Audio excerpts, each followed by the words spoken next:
two festivals that you're particularly excited about. One, both I want to go to, but the one at Haldon Street I've got to get to. The first one, though, is on the 4th, Thang. Yep, that's the Cabramatta Moon Festival. And Moon Festival is the second largest occasion in the Asian calendar, the Chinese and Vietnamese calendar. And the other name that you might hear it referred to is mid-autumn. So in the other hemisphere, it's autumn, and that's when, the farmers finish their harvest. And that is when people then can actually put their feet up and celebrate because the harvest is over. We can all enjoy and chill. And then it becomes a family thing because everyone enjoys themselves. And it's a full moon in August, in the lunar August calendar. And that's when the moon is at its brightest. And that's the reference to Moon Festival. The festival is on in Cabramatta, and one of the events there is mooncake eating competition. So the person who wins is the person who eats the most mooncakes. No, really? Absolutely. Do you know what the record is? I think it was a few years ago. It's about like 7. Because if you look at these mooncakes, they're rich and they're very dense. rich. Dense. One of those going down too fast. That's wow. what they are, quite a heavy one. I'm going to tweet a photo while we talk about the mooncake because you've brought them in here. Kate had a really good question. One is round, one is square. Why? Well, it's interesting because the more traditional Chinese version is round because it's meant to be around the moon, so everything's circular, which makes sense. But the Vietnamese, for some reason, prefer their mooncake square. So when Simon tweaks through the photo, you see there's 2 versions. There's a round version and a square one. And the other thing you notice inside the mooncakes is they have yolk in them, egg yolk. Again, round for the moon. See, that's my one thing is that I'm not a big fan of egg yolk, but I love the mooncake. I love that richness. I love that denseness. Yeah. And is this size a typical size? You're sort of looking at the size of, a palm of a hand or something like that. Is that a normal size? I've seen them smaller, I think. They do, but the traditional size is this size. Right? And you always give them in lots of 4, as you can see, in whether it's a traditional tin like this, it's always 4, or even in more modern sort of, and we'll talk about the modern one in a sec, but even they have to keep to the tradition of, giving 4 away. And that's in Vietnam and China? Yes.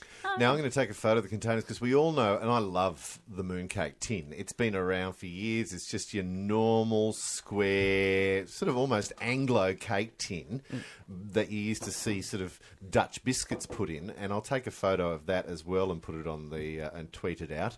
But now we've gone modern, not just in the style of the cake, but how it arrives as well, Thang. Now, you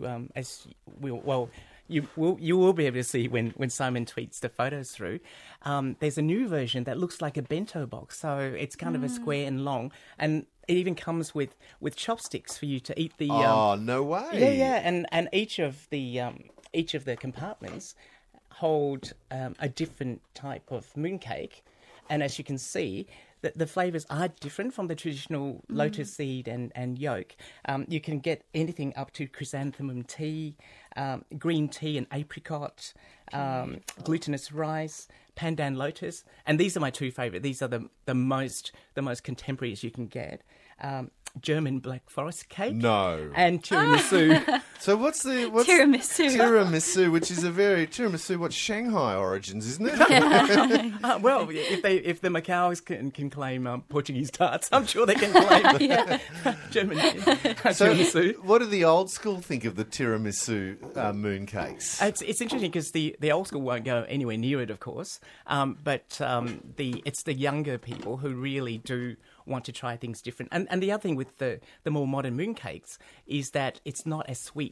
And that's the other thing that people have been asking about. I was really interested in that. I've noticed that the 2 colours are quite different. You've got the Chinese round one, which is sort of a pale, almost insipid yellow colour. And then you've got this gorgeous, rich, golden square thing that just looks absolutely delicious. But so explain why they're so different. Well, it's the one that's really brown is made from brown sugar, and the one that's a bit lighter in colour, that's the more modern sort of colours that people have put into it.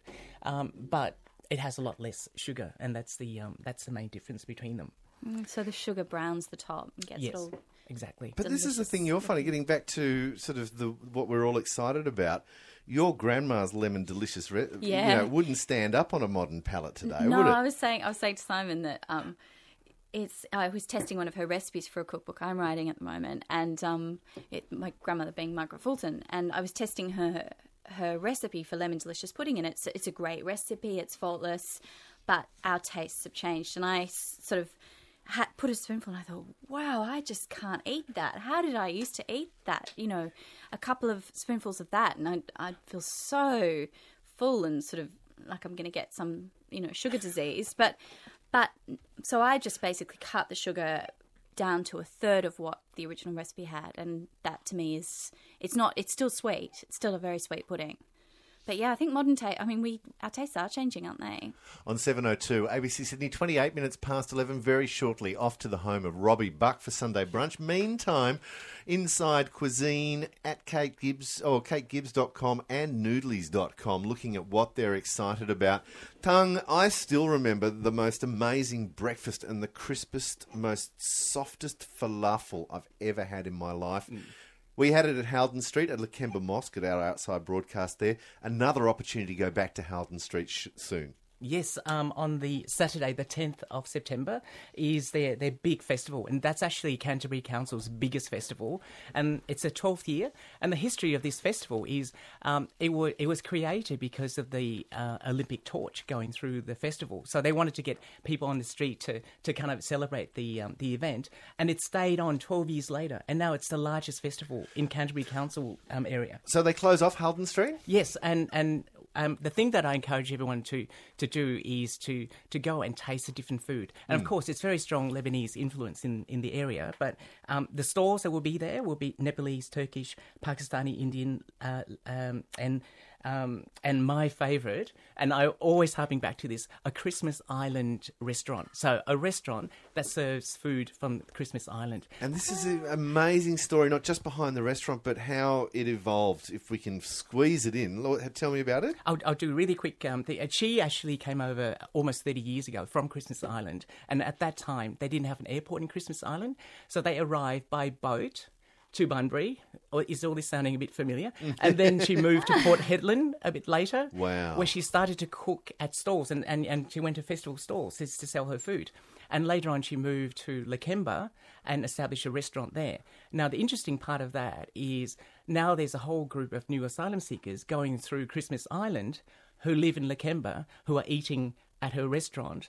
And she's actually modified some of her food for their taste. For example, the Somalis have come in and said, we love your ayam chicken, but we normally drink this Somali tea with it. So she said, give me the recipe, I will make the Somali tea so you can actually have it with your meal. And so now this frothy black Somali tea is a permanent part of her menu. It is one of the fascinating stories as told by the food bloggers. The Haldon Street Festival on the 10th of September, the Moon Festival on the 4th of September, and Kate Gibbs was mentioning the Crave Sydney. That's the 1st to the 31st of October. Out of time, I apologise immensely. Rebecca, safe drive back from the Hunter. And, whoops, is that the one? Oh, no, that's the one. Rebecca, safe drive back from the Hunter. Thank you. And you can catch her at Inside Cusine, kategibbs.com. All the best with what you're doing. Thanks, Simon. And Thang Ngo at Noodlies.com. Thank you again.